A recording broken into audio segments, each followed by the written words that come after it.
നീരജ് മാധവ്, അൽതാഫ് സലീം എന്നിവർ പ്രധാന വേഷത്തിലെത്തിയ പ്ലൂട്ടോ എന്ന മലയാള ചിത്രത്തിന്റെ 5 ദിവസത്തെ world wide box office collection report ഇപ്പോൾ പുറത്തു വന്നിരിക്കുകയാണ്.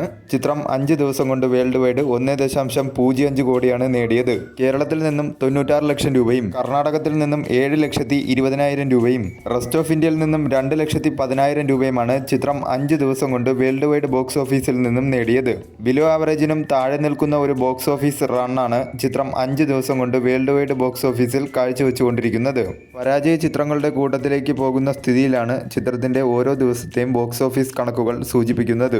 ആദ്യ ദിനം മുതൽ 5 ദിവസം വരെയുള്ള ചിത്രത്തിന്റെ ഡൊമസ്റ്റിക്കിലെ കണക്കുകൾ എടുത്താൽ ആദ്യ ദിനം 23,80,000 രൂപയും രണ്ടാം ദിനം 17,80,000 രൂപയും മൂന്നാം ദിനം 22,10,000 രൂപയും നാലാം ദിനം 29,30,000 രൂപയും അഞ്ചാം ദിനം 12,30,000 രൂപയുമാണ് ചിത്രം 5 ദിവസം കൊണ്ട് ടോട്ടൽ ഡൊമസ്റ്റിക്കിൽ നിന്നും നേടിയത്.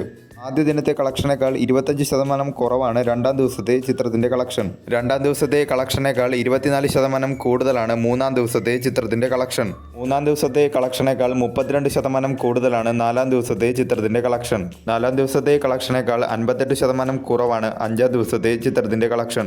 ചിത്രത്തിന് കേരള ബോക്സ് ഓഫീസിൽ നിന്നും ഒരു മിക്സഡായിട്ടുള്ള റെസ്പോൺസാണ് നേടാനായി സാധിച്ചത്. വരും ദിവസങ്ങളിൽ നല്ല രീതിയിലുള്ള ഒരു ബോക്സ് ഓഫീസ് പ്രകടനം കാഴ്ചവെച്ചാൽ മാത്രമേ ചിത്രത്തിന് വിജയിക്കാനായി സാധിക്കുകയുള്ളൂ.